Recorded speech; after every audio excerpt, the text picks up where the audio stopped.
Okay, yes. A very good morning to everyone.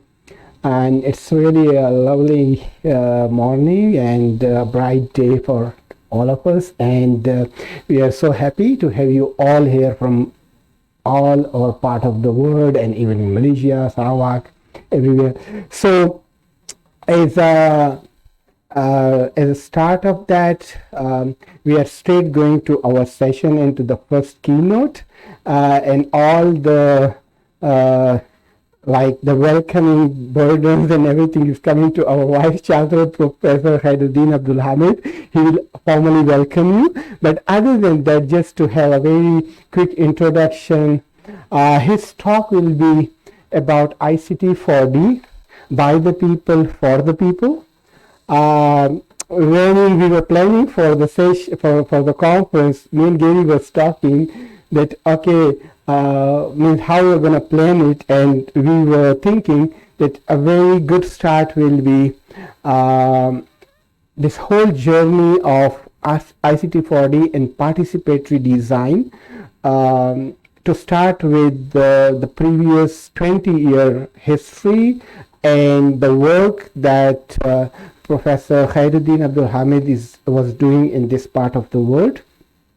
So for a very brief introduction, for us, yes, of course, he's a leader. He started the eBarrio project to bring first time that online communication technologies to Barrio community, and from there the things start spreading all over Malaysia.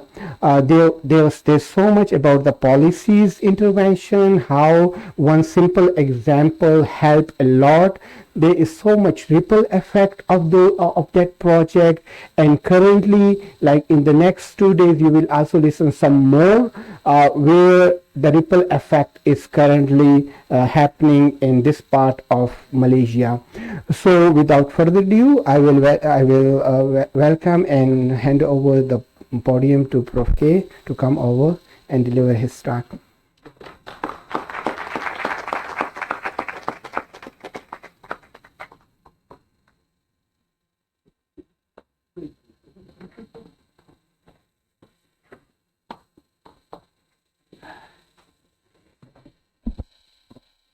Hi everybody, good morning. Be relaxed, okay? So this is a very informal session.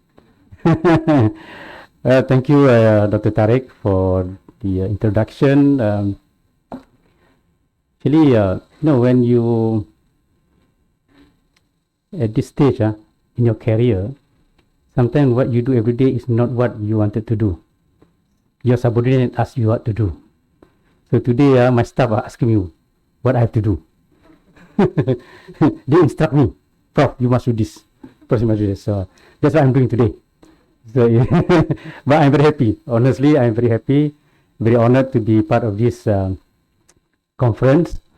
Actually, I have two things to do this morning. Actually, I have to give a welcome speech and also a keynote speaker. You see, so much work they give to me. They are very good people. Maybe I train them to become like that. Okay.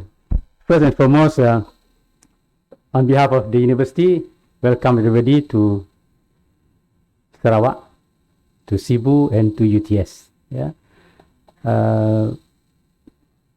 Probably UTS, if those people who come far, who have little knowledge about this university, UTS probably is the one of the youngest university around. Yeah? We're only 9 years old. Yeah? So if you put an analogy to human being, we're just like a primary school kid. Yeah? So we know nothing. So we are learning from all of you, actually. Yeah. So thank you very much for your presence and participation in this conference.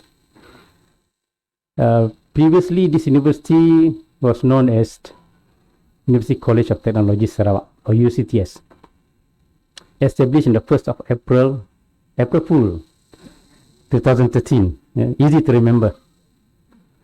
But due to the hard work and the commitment of all the staff, students, and other relevant stakeholders, this university was upgraded to a full-fledged university last year on the 8th of November 2021. So we changed from University College of Technology Sarawak to University Technology Sarawak. The idea of having this university here is really to serve. You see, this Sarawak government has a very good plan in providing access to higher education to their citizens. Yeah? So they have a number of institutions of higher learning in the southern part of Sarawak, around Kuching. Then they have a few in the northern part of Sarawak. You have a Ketin University in Miri, you have University Pertanian Osinji Putra in Bintulu. But there was none in the central region of Sarawak at that time. So the state government of Sarawak actually have a very good plan to set up university here in the central region, which is where Cebu is located. Yeah. So that's how UTS was established, and we have a very specific task actually. UTS have to serve the state government in particular and Malaysia in general to provide human capital for Sarawak Corridor of Renewable Energy, or SCORE. Yeah, so SCORE is really most of the activities are in this region. So the state government is trying to attract foreign investment to set up industries in Sarawak, in particular in this region. So it's our job actually to provide the right manpower for this industry. Yeah. So therefore, this university is a state-owned university.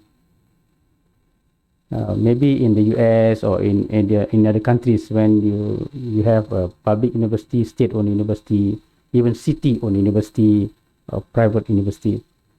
In Malaysia, we are very unique. This is state-owned university. We are running as a private university, yeah, by the Act of Higher Education in Malaysia.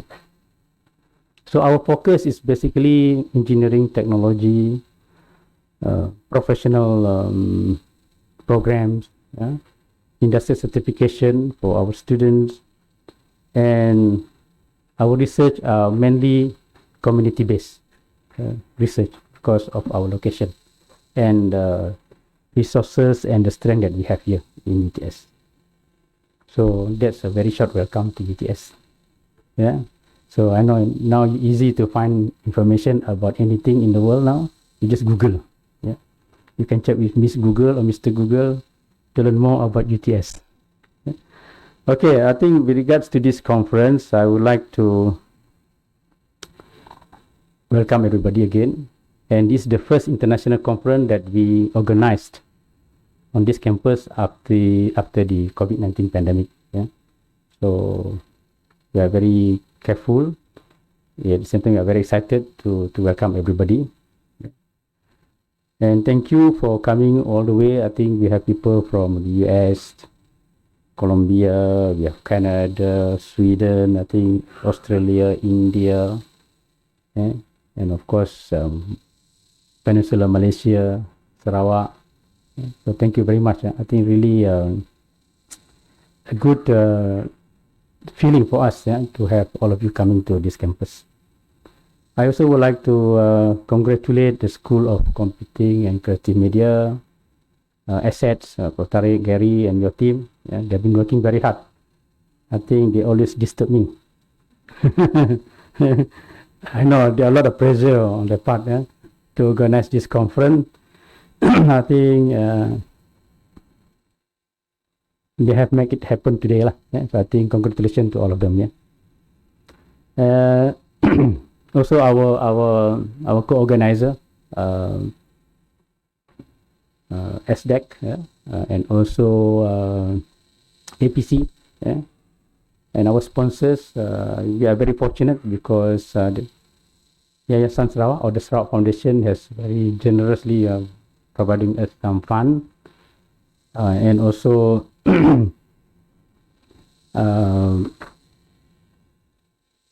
the Business Event Sarawak, SBES, and also IPIT. And thank you very much for making organizing this conference much easier with those contribution from members. Okay, so I think now let's go straight to my presentation. We academicians are very our model is the same. We always work last minute. So I think this is the title of my presentation talk this morning. I've been thinking what to talk about for this conference. Actually, ICT 4D, BP 4P. Yeah? So the title is just like that. Yeah? As mentioned by Dr. Tariq, I've been doing all this ICT for development since 1997. Yeah, so where I started in UNIMAS. So the title actually is to talk about ICT for development, but focusing on by the people and for the people. I will give you a brief scenario later. Some part of my presentation talking about the initiative by the government.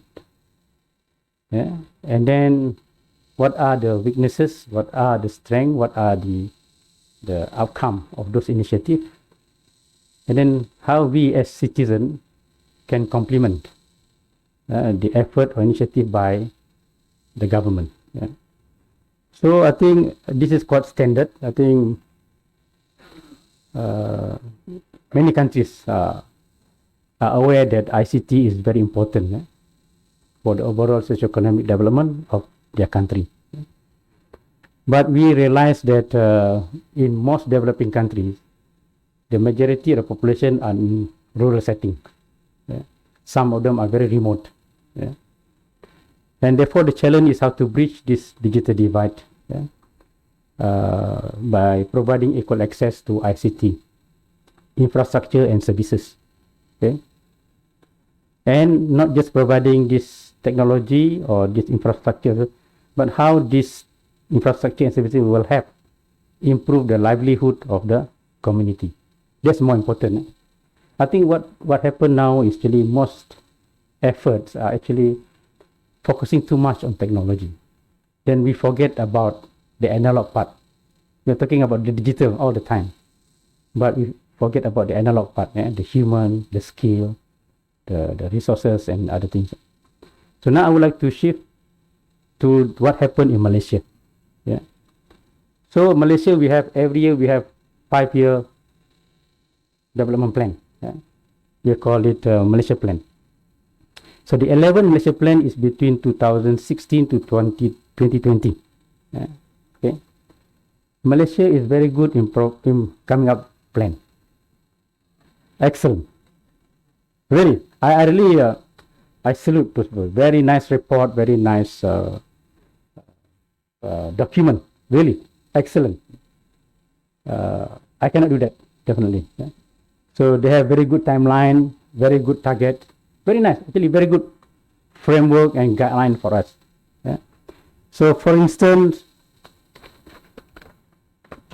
the broadband coverage, the objective number 1 as far as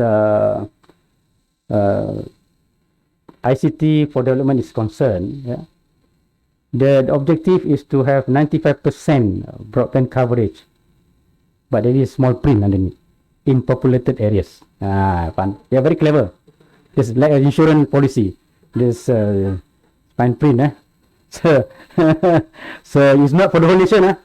And then this objective number 2.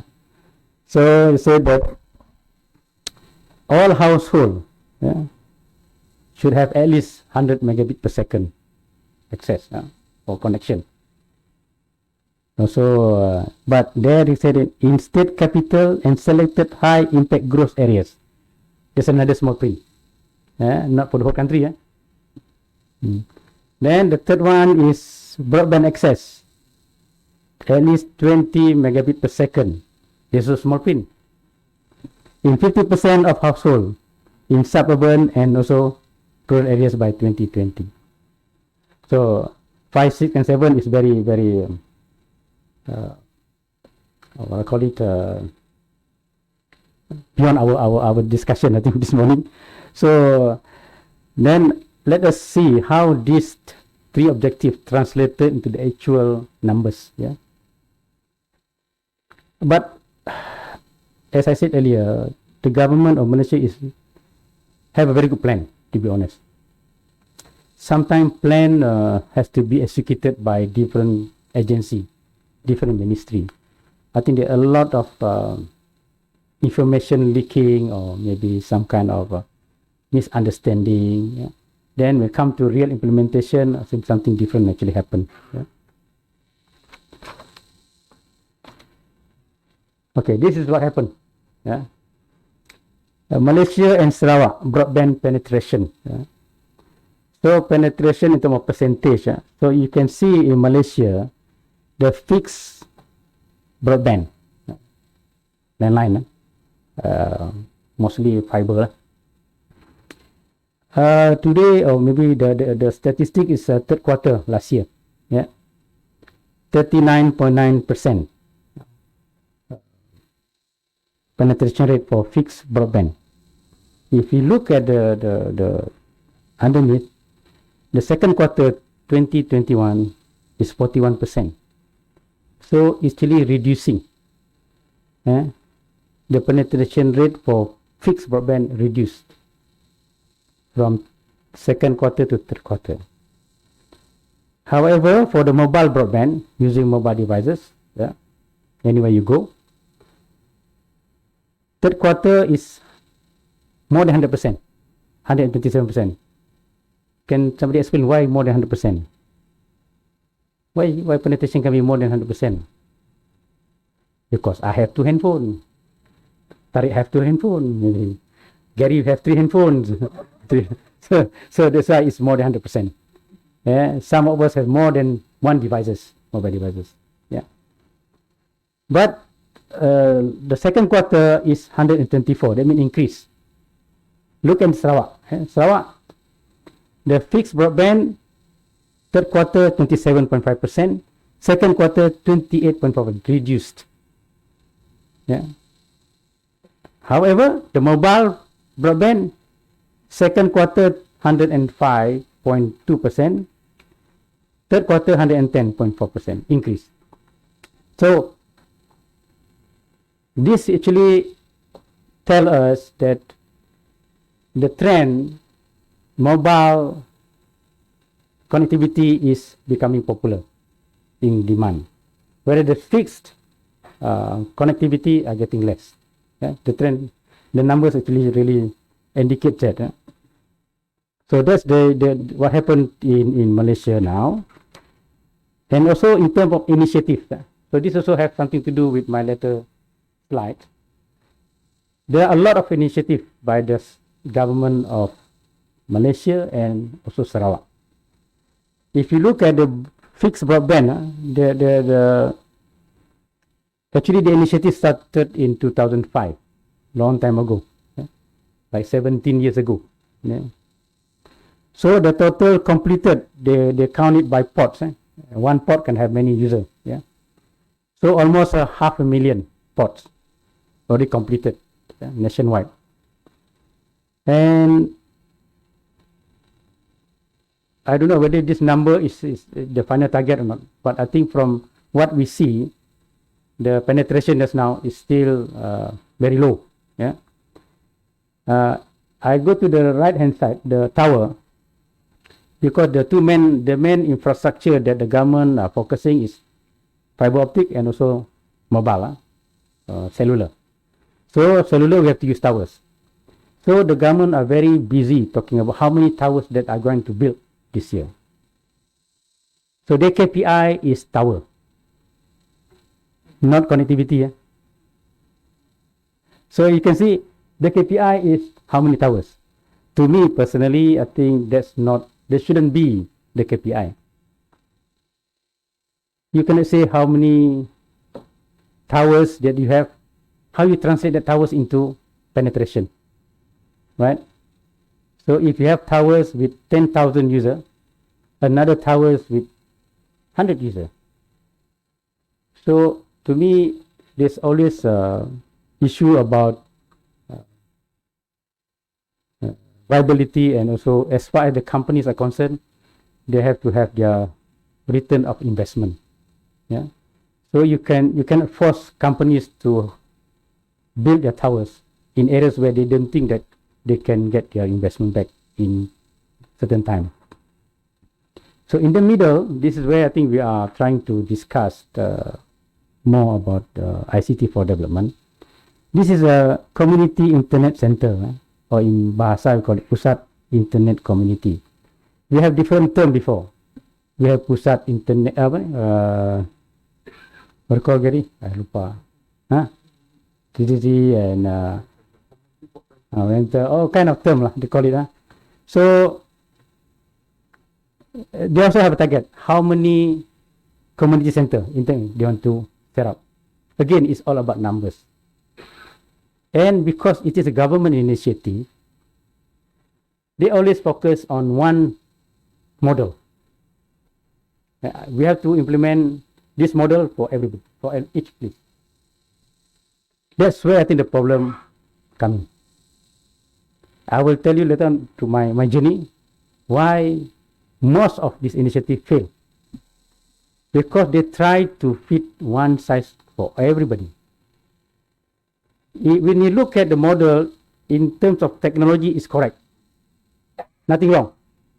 We have to have connectivity, we have to have whatever lah. Yeah? But when we talk about the analog portion, or the human, the skill, the business, then it's not one fixed model that we can use. Yeah? As far as Sarawak is concerned, same again.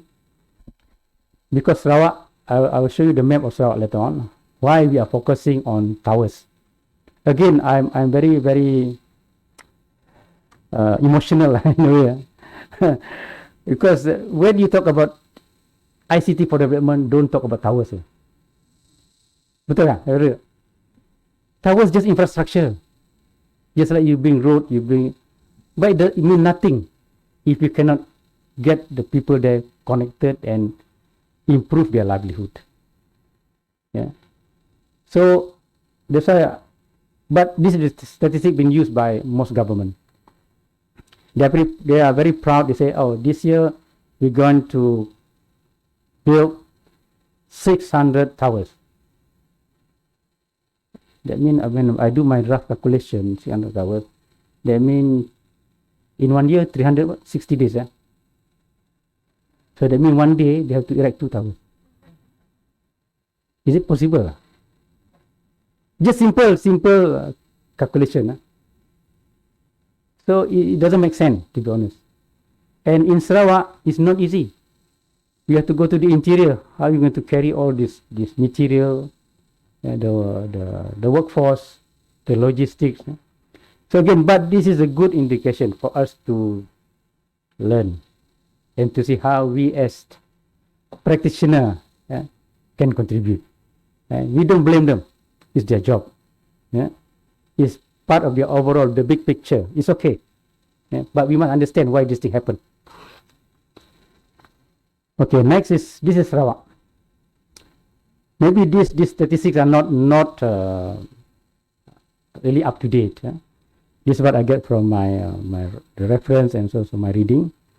So the Sarawak population now is about 3.2 million, about 10% of Malaysia. But our size is bigger than Peninsular Malaysia. Okay, and our area, almost 80% are covered by forests, different kind of forests. Not necessarily primary forest, kind of secondary forest, some swamps. Almost 80% are covered by forest, and 60% for agriculture. And we have a lot of rivers here. And in terms of settlement, I think 60% in the urban area, in suburban, and 40% in the rural areas. Okay, the latest that I can share with you is the household broadband penetration. This is combined yeah, fixed and also mobile, is slightly more than 50%. And the target is actually by the year 2030. The year 2030 is very important year for Sarawak because we aspire to become a developed state in 2030, another 8 years. And the current average bandwidth, the average is about 5 megabit per second. And the target is 30 megabit per second. But overall in Sarawak, you can see even our mobile, even our 3G are not fully covered in some areas. So to achieve 30 megabit per second is very, very challenging. Yeah? And major infrastructure is towers and fiber optic. Yeah? So for Sarawak, towers is the main infrastructure because of the near size of the state and also the terrain. Yeah? So very hard to pull fiber throughout the state. Now, with all those initiatives by the government, at least the citizen will be happy. Yeah, at least. Okay. But this is the study done by Jali, 2020. Yeah? The finding is quite preset. Huh? The key conclusion is digital divide still exists. And very, very, very clear message. Yeah? And if there is connectivity, but the service are not to the level that the end user are satisfied. For example, some of the comment or the questionnaire, unstable internet connection, no access to internet at home, slow internet speed, had to travel out of home to use the internet. When I started my journey in ICT for development in the late 90s, we went to Kampung Buayan in Sabah, we went to certain areas. Yes, we had to get out from the long house, we had to climb the small hill, and we have to put your handphone to certain direction, you got 1 bar. Hi darling, I'm here, I'm safe. Yeah. Of course, your wife worry about you. So you go in the jungle for 1 week, no news. The moment you turn the other way around, the connection gone.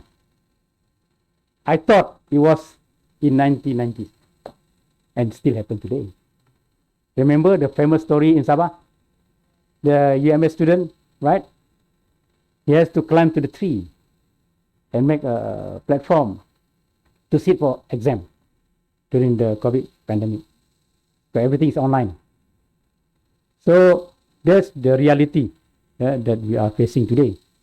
Despite all the initiative, the budget, I'm sure hundreds of millions or maybe billions of ringgit invested. But these are actually real study, statistics. So we should be concerned as practitioners. But my advice, don't point fingers. Ask yourself what we can do. If we can assist 0.1% of the issue, we are contributing something to this effort. So the idea now is how we want to empower this initiative among ourselves and to the people, and let them be part of the team. That's why I call it by the people, for the people. And how to do this? Actually, don't as I mentioned earlier, don't focus too much on technology. When we engage the community, you must talk about the benefit that they will get. Very good. Huh? Very good.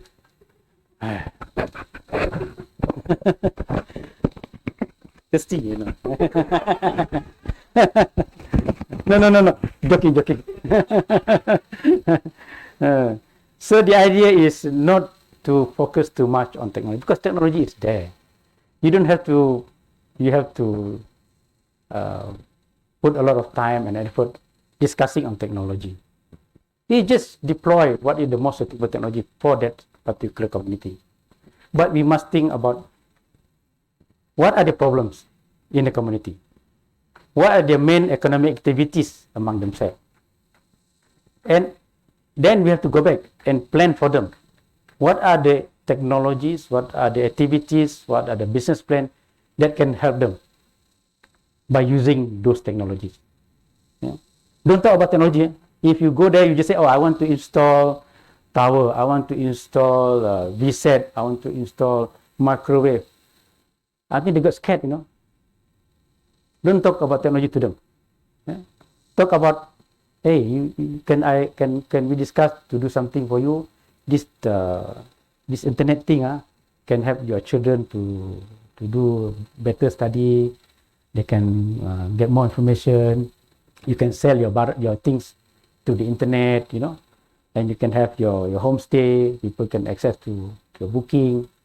So don't talk about technology. Yeah? You can talk technology, but in the more simpler form. Yeah? So that's why we come up with this digital dividends. Digital dividend is not new. Under the World Bank report, they call it World Development Report, 2016, they introduced this term called digital dividends. It is a broad term that whatever that the community can benefit from what we have introduced in the ICT 4D. Yeah. So actually, if we look into detail about this digital dividend, what the World Bank or the report says is that we must complement the digital and also the analog. Analog is the people. Yeah? So if we can have both digital and analog together, then you can have a better result. The problem, most model now, they just focus on digital only. They forgot about the analog. Yeah? This world, most of are actually analog. We are analog. So don't forget this world actually majority of the things are still analog.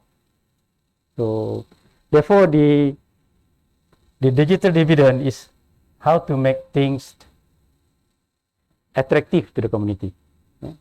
So that they know that when the journey of bridging the digital divide, they will get something out of it. Yeah? This is I've been thinking about how to make ICT for development successful. As I said, we always talk about technology. But to me, there are maybe three major components. One is technology that we know. Secondly is the business, meaning that when we introduce technology, we must think ahead. What is it for? Is it for education? Is it for business? Is it for e-health? Or is for e-government? We must have that kind of objective defined before we start any ICT for development project. Okay. Normally we know these two components very well, but you always forget about the people. The people, not us, not me, not Dr. Tariq, not Gary, is them, the community. Yeah. So the third component is how to make them digital people. They are analog, so that they understand the digital world. Yeah. So the three components, meaning that so that what ways digital technologies can transform their life. Yeah. A simple three component model, but of course the details are very complicated. Yeah. Most of the time, the challenges are the people. Technology you can choose, business you can figure out, but it's something you must understand the socio-economic structure of the community. But this is the most difficult one. Okay, this is what has been reported in the World Development Report 2016. Actually, I think this is a very good way to plan for our ICT for development, because they look at the dividend. Because when you invest something, you are expecting some dividend. Most ICT 4D project they don't talk about dividend. They talk about I have installed, I have make the connection successful. Yeah. So they're only talking about the connectivity only. Yeah.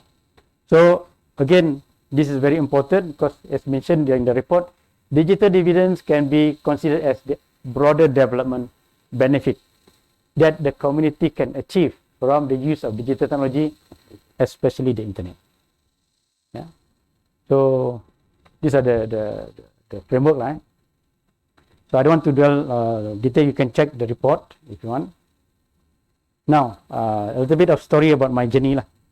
Since time is okay lah. I don't okay. It's about pilot projects and also replication model. So I've been involved in since 1997.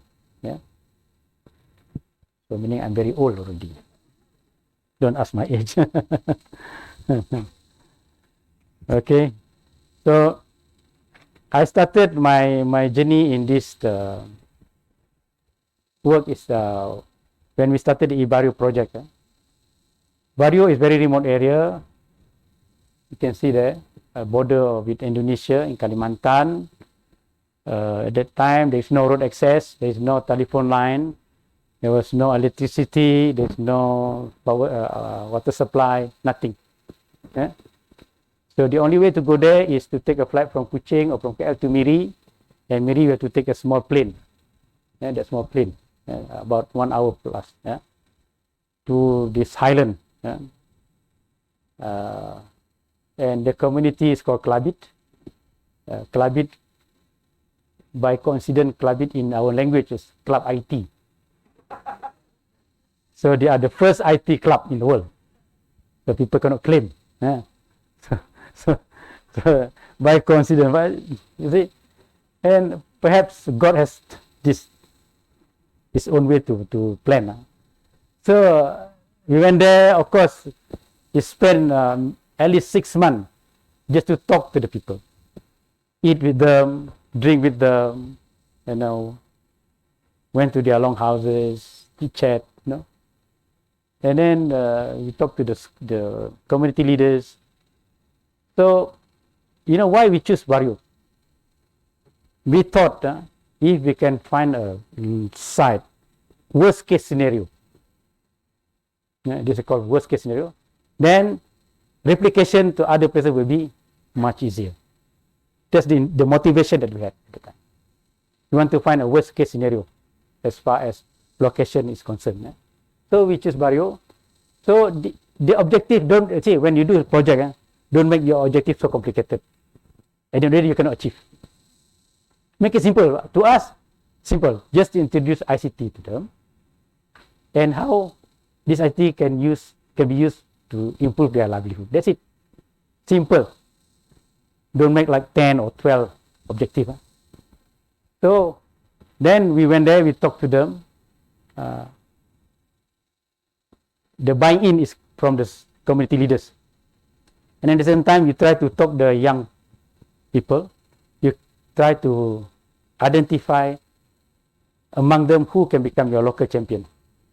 That you can train, you can make him or her as the person in charge of the project in the community. So I think the challenge is the location, the infrastructure almost zero. Yeah? So we have to plan how to install internet in that area. Yeah? So of course eventually, then we talk about technology. Yeah?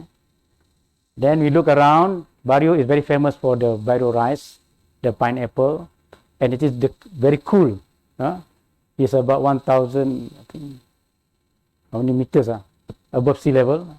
So at night we have to use jacket, and you cannot take shower in the morning because too cold, and no hot water, of course, definitely no electricity. So it's very interesting. So, and we use the school children also to learn computers. So this is the first project that we did in 1997, 1998. And we managed to get grant from the government. We convinced the government that please please accept this as our pilot project. So eventually, Ibaryo has been recognized as national pilot project for bridging the digital divide in Malaysia. Yeah, and Ibaryo has won so many awards. So, but that's not important. What is important? What the project has benefited the community. This is the dividend that we have. I think we have achieved through the Ibaryo. Education, culture, commerce, agriculture, health, community, technology, and also the people. Yeah. So in fact, from the beginning, we can see that we can reap benefit from the Ibaryo. If you go to Ibaryo today, it's different.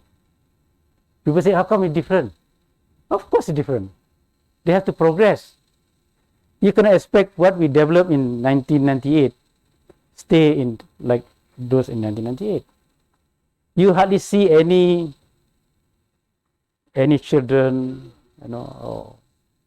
and the telecenter become very quiet because they have mobile now. To me, is the spirit of Ibaryo. Yeah, Ibaryo is a pilot, so that people embraced the technology, embrace the application of technology for their livelihood. But the spirit actually spread all over the place now.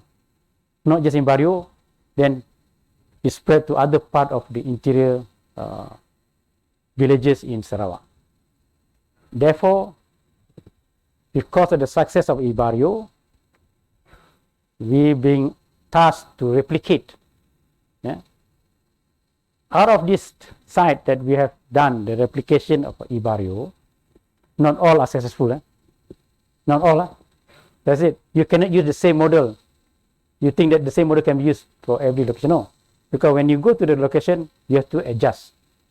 Yeah? So we have in Ibuayan, in Sabah, Long Lamai, Bakallalan, and then also we have Larapan in the island in Sabah also. So we have replicated, but the way we approach the community is different because different community have different thinking, different interests, and also their socio-economic activities are different. And at the same time, from the success of this project, we organized what they call it knowledge fair. I think just recently they had it in Barrio, so that we gather everybody who has done similar project, either in Malaysia or other part of the world, to come and share their stories and their experience and their success. What I call it, the secret of the success. And everywhere we have different surprises. For instance, like certain places, then because of the issue of power supply, our team has to come up with a new method to generate electricity. So our team actually have come up with a very good technology for the community to generate electricity using micro hydro. Small turbine. If you have a small river, they can turn the turbine and generate electricity for the community. So we also have come up with a new method to hybrid micro hydro and diesel generator. We also integrate solar generator and also micro hydro, a lot of things. And on the IT part, we have developed module for school children. We set up their portal for e-commerce, e-tourism, and many more. So this is the replication model. But I must say, it's good to put on paper, but in practice different. But I have to put something on paper. But in practice, totally different. I mean, they apply. You have to have the community, the participatory engagement. The approach is very important. That one is a must. Then you have to do experimentation. That's it. Sometimes you come up with a few surprises. Beyond your expectation. Like in Barrio, we said, and then suddenly we said, how to connect the school and the clinic. We had a visit at the school, and there's nearby clinic. So in the 1990s, say, okay, why don't we try the wireless local area network? So we install the wireless local LAN, Wi-Fi lah. Now they call it Wi-Fi. But from the school to the clinic. So I think that was the first Wi-Fi in the remote area in the 1998, I think. Yeah. So we managed to connect the clinic to the internet via the school. So these are few surprises. Of course, replication. So you have to work with other people, maybe government agency, like the one that we had, the special communities in Pahang and Kelantan, the orang asli. They one totally different, different what I call it, challenge. Because they are governed by a department, government department, Jabatan Kebajikan Orang Asli, JAKWA. And of course, innovation. To think about how to create application, a solution that will help the community. The picture on the top actually is also another innovation in Bario. This our Japanese friend, they wanted to experiment their broadband, the latest broadband fiber optic network. They bring it to Bario and they experiment it from school to the telecenter. So I thought this, maybe I forgot at that time, maybe you should claim the world record, whatever lah. The first advanced fiber optic network in the remote setting. Gigabit speed. Then from Malaysia, our experience from Malaysia, then I think I'm also very fortunate to have people, friends from Japan, Indonesia, Thailand, Vietnam, and the Philippines. So we come together. There's no formal association, just among ourselves. Okay, why don't we plan something for each country? And we are also very fortunate. We have support from industry from Japan. So we identify, okay, in Vietnam we want to do certain project, in the Philippines certain project, in Indonesia, in Malaysia, and Thailand. So we don't want to duplicate. So what we have agreed, example, I give example like in Indonesia, Palangkaraya, you know, last time every year we have this, what do you call it? Forest fire, right? The what do you call it? The haste, yeah? Every year. So my colleague from the University of Palangkaraya, Professor Suido, passed away already. What he done actually, he gathered his student. They erect a very tall tower. Yeah, sometimes just a simple tower. Put the sensor, camera, and then.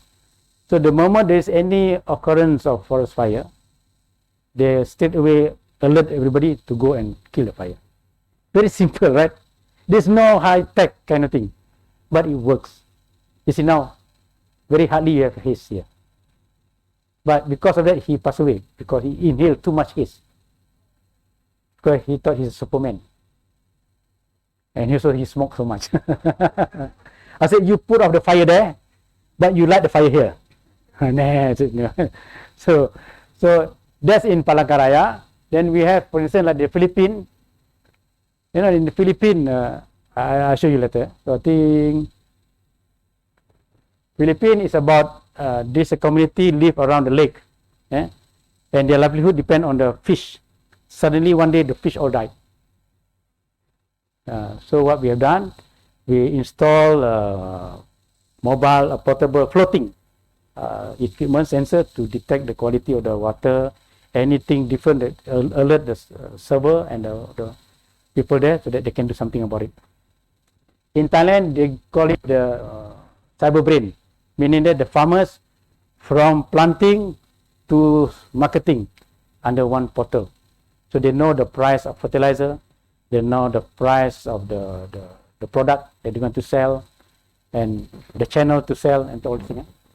So all are through our partnership with friends. There's no association. So what we call ourselves is share team. Share team called Success and Happiness by Activating Regional Economy with ICT Solution. So we call ourselves. No association. There's no formal thing. So just ourselves. Yeah. Gary was involved also. Yeah. So this is the Ibario from this our group, share group, now we go back to Barrio.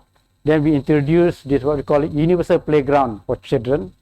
We connect the student from Barrio to Japan and Korea using playground method. Even though they don't speak the language of the other person, but they can communicate. Okay. Then we have the e-health. Yeah? So we bring in a lot of mobile and wireless devices so that they can check the community to the longhouse and transmit the data direct to the clinic and to the hospital. So anything happen to them, the data already there. Yeah? So the doctor can advise what to do. This is a project in Thailand, as I mentioned earlier. From the planting, the selection of the quality of the soil, the type of fertilizer, until how they're going to sell it, at what price. And this is in Philippines. I told you, there's the fish, all died. Yeah? So we install sensors and also solar panel, so floating on the lake, so that they can detect the quality of the water. Yeah. And this is Palangkaraya, the forest fire. Yeah. I've been there. I went there. You cannot imagine the road in the city, the grass along the road actually burning. They said at the peak of the haze, all the citizens have to move to another city. It's all the sky all black. Yeah, black. Yeah. So from all these experiences, what we have done actually, we think that the share team, we should compile our experience and make it into like a report. So because all the projects are sponsored by APT, Asia Pacific Telecommunity, based in Bangkok, but the main donors are Japan. So we come up with this report, handbook, called Handbook for ICT Project for Rural Areas. Yeah. So it's been accepted by the Asia Pacific region, and actually maybe you can check on APT website. So all the project I mentioned earlier is recorded in this report. Okay, finally, as a conclusion, I think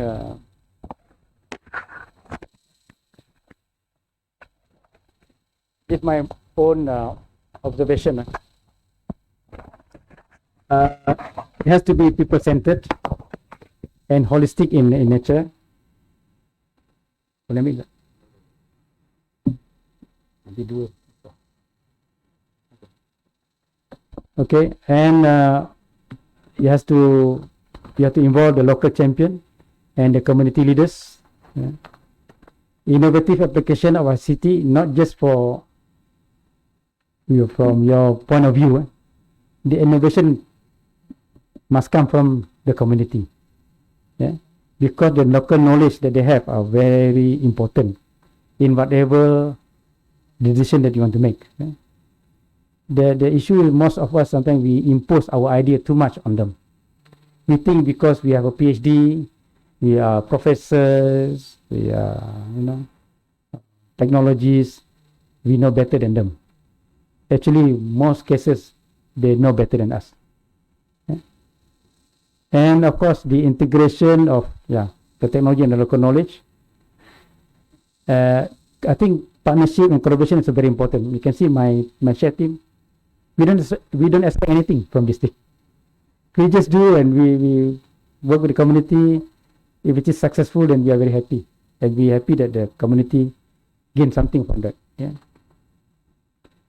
And of course, the technologies, the other solution like renewable energy, help them with the e-commerce and e-education and so on. And again, the idea is to demonstrate to the people that by having the pilot and the replication become a proof to the authority that actually it can be done. As I said, maybe our contribution to the overall plan is maybe very, very small, but at least we can say it is a success story. As far as ICT for development, and it involves people, and it's for them. Yeah. Okay, but again, I think one of the main tasks of this conference actually is to come up with strategy and also policy for sustainability. Yeah. It's not easy. I can assure you, it's not easy because, as I said, these things are very fluid and very dependent a lot on local settings. So if you have a policy, that the policy must be flexible, must acknowledge and accept certain local knowledge from the community. And at the end of the day, it's not about our KPI, yeah? It's not our target, it's not our objective, actually it's for the community. Therefore, I think this story that I have, actually it's about connecting people to the internet, to the world, through ICT. But actually we as the analog part people, we must do together with them and do it for them, it's not for us. Yeah? So at the end of the day, the ownership of the project belongs to them. And therefore, as far as Barrio is concerned, I still visit the place. I try to visit once a year, yeah, just to see how the progress. And I'm glad so far the project still sustained, of course in different form. But I think at least the community benefited. So I think it's time for me to stop, I think. Thank you very much. Thank you, Raja. Yeah. So maybe we can have just 2 quick questions if there is any question from the audience. So I'm coming over. If anyone want to ask a question, so maybe we can have 2 quick questions and then we move to the next. Yeah. Okay. Lilia, as always. Sorry. Good morning to everyone. Prof. Khairudin, thank you for a very, very good presentation. And I'm very glad that there is someone like you around, who's actually looking at this from that perspective.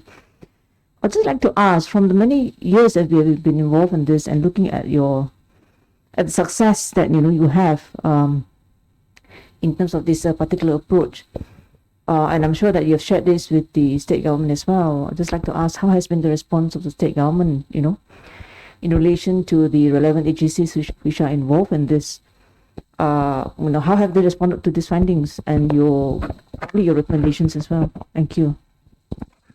Are you expecting an honest answer or?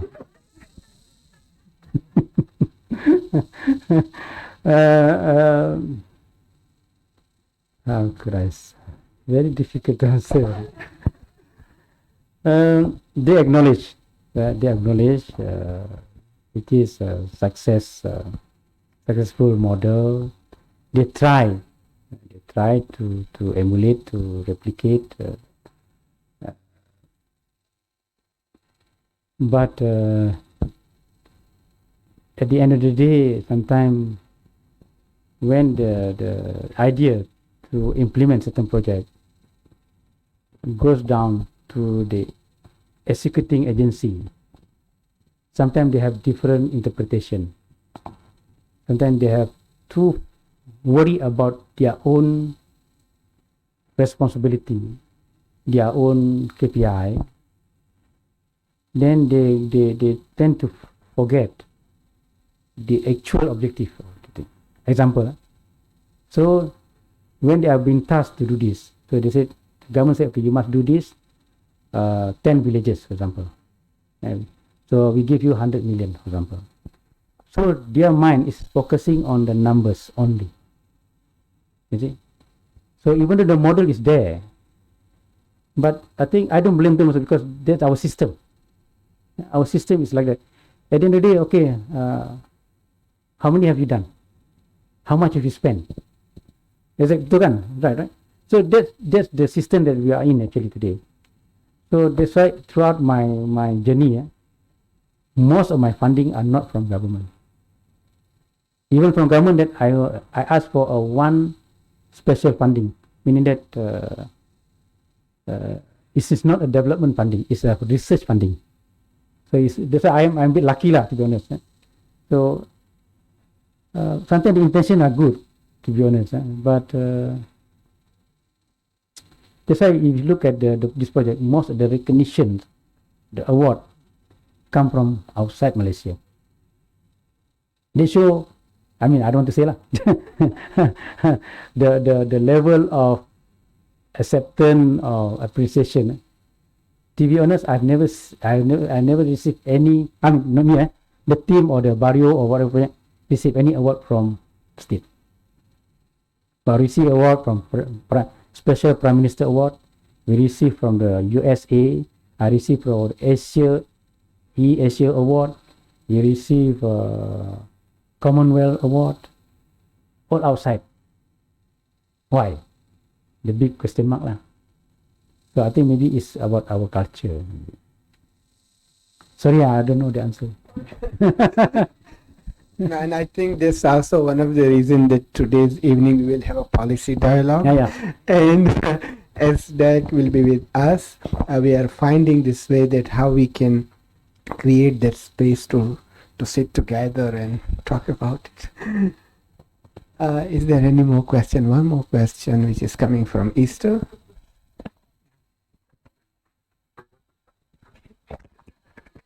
First of all, I really appreciate your honesty and your big heart. And it feels very hopeful, regardless how the system it is.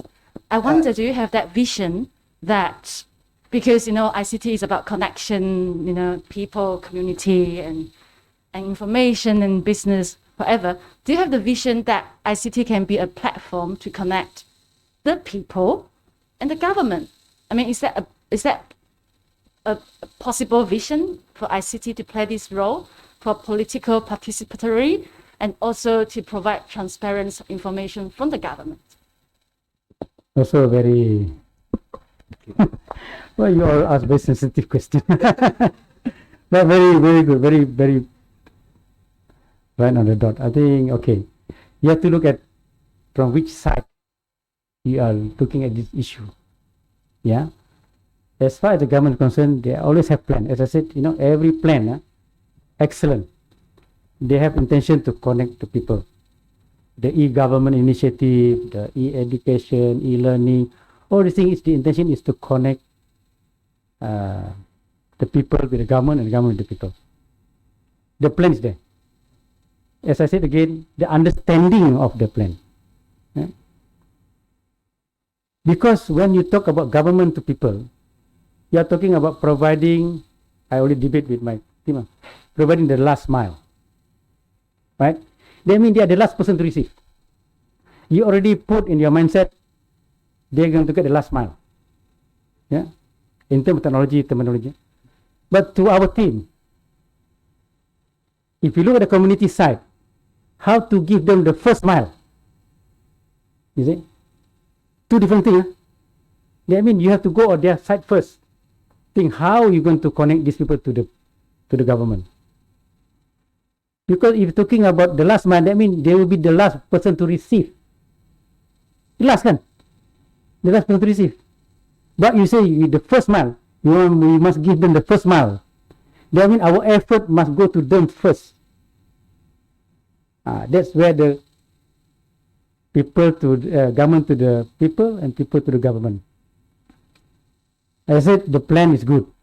The understanding how this system works actually is complicated, but people who are doing the policy must go to the ground. They must talk to the people. I know most of the time when we talk about ICT for development, sometimes I attended in Bangkok, whatever, all in the 5-star hotel. I said, you are talking about these people in the forest. We are now in the 5-star hotel. Have you been to the? No. Who are you to talk about them? You see? So you must be on the ground. You must understand them.